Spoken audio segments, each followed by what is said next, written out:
এখন এই যে ওয়াশিং মেশিনটা পরিষ্কার করব, কাভার ধুয়ে দিয়েছিলাম এখনো ঢুকানো হয়নি।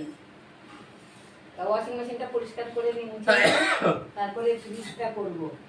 হ্যাঁ, অনেক এখন কাজ বাকি আছে। মেশিনের কাভার আজকে কয়দিন হয়ে ধুয়ে রাখা হয়েছে, মানে মুছা হয় নাই দেখে কাভারটা ঢুকানো হয়নি। দেখে না ওই